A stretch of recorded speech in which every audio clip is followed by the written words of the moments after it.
So I recently just bought this Walthers HO engine shed kit, and today I'll be putting it together as well as painting it. I've actually already opened this kit. You can see I've got all the parts for it over here, and I've already built a small piece of it as well. See, I put this little crane together, which is just a little extra that was included with the pack. I've added this little base to it, so hopefully I can display it alongside the finished shed.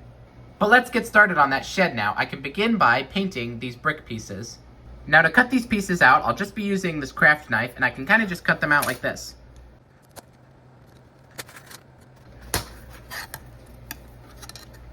The reason I like using the craft knife rather than, say, clippers is because it helps you remove a lot of the sprue residue on the parts, which saves you from having to do a bunch of sanding.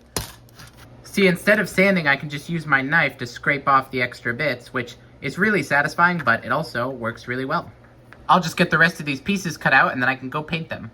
Now this kit is designed so you can have doors on both sides of the shed, but I only want one side to have doors, so I'm gonna have to glue these little inserts in place. And I can just do that with a little bit of plastic cement around these parts.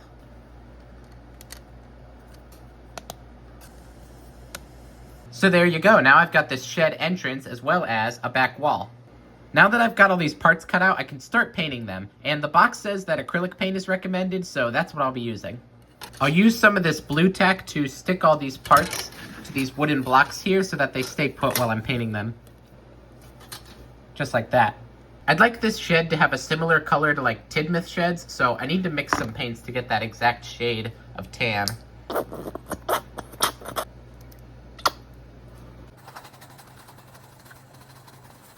Here's what I ended up with. I think this color looks pretty good, so I can go ahead and paint it on all the parts. I'll start by painting with this really big brush, and then I can go in with the smaller brush so that we don't have any clumps of paint anywhere. This looks pretty strange now, but I think it'll look better when I'm all done. I got all those parts finished, so now I can start working on the windows, which are going to go inside the walls that I just painted. What I have to do for these is glue this sheet of clear plastic behind them to make the actual window glass. So I'll just cut out a piece of this, and then I'll use more of the plastic cement to glue this piece to the back of the window.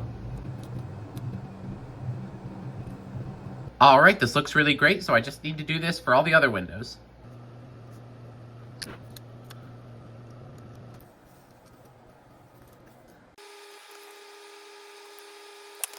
Okay, I've got all the windows finished, so now I can put them inside the walls. This should be pretty easy. I can kind of just put them in here and then glue them in place.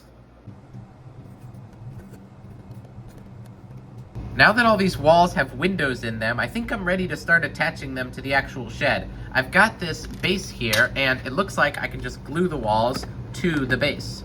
I think I'll start with this corner here, just like that. I can put this little support beam on here. This is like that one beam in King of the Railway where they have to put it up. You know, where they pull it up? It looks like that.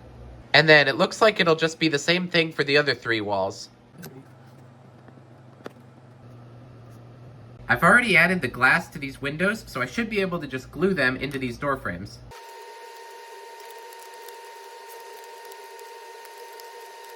Alright, that looks really good. And of course the doors do swivel so you can have them opened or you can close them up like that. And with the doors finished, all that's left to do now is the roof. Here's the roof, and you can see I've put this little piece of tape on it. This is to help glue it together. What I'll do is flip it over and then put glue in that crack there in the middle. This is where the roof will glue together. And then I should be able to flip this over and then put it on top of the shed. And there we go, now it's drying in the perfect spot. Alright, well I'll just leave this to dry, and then when I get back I can do that little top roof bit. That little piece right there. And the smokestacks also, the little chimneys. I think the roof is dry now, so let me get some of the little details on there. I've got the parts for the little chimneys down here, and you can see there are spots around the roof where they go, so I'll just put them together and glue them in place.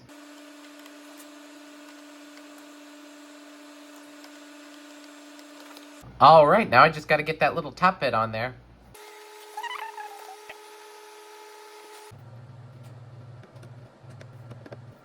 And then this little roof gets its own little topper And that should be the roof all done. Well, now that the shed is fully built, I can get to work on weathering it. If you saw my video making the little railway bridge, you may remember I used some of this weathering powder to weather the bridge, and I'll do the same thing on this shed. All that I'm doing here is putting a little bit of the powder on my brush, and then I use this lid to wipe off most of it, and then the little bits that's left can go on the shed. There's the main part of the shed weathered. Now I just have to do the roof, and then we'll be all done.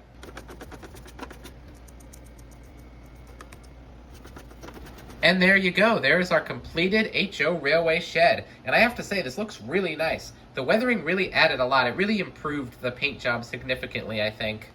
Here's where I plan on putting the shed in the future. Obviously, I can't put it down now because I still need to put down the ballast in the track. But yeah, this is where it'll go, right next to the turntable, which is next to the yard. And it will also be right next to the little bridge I just made.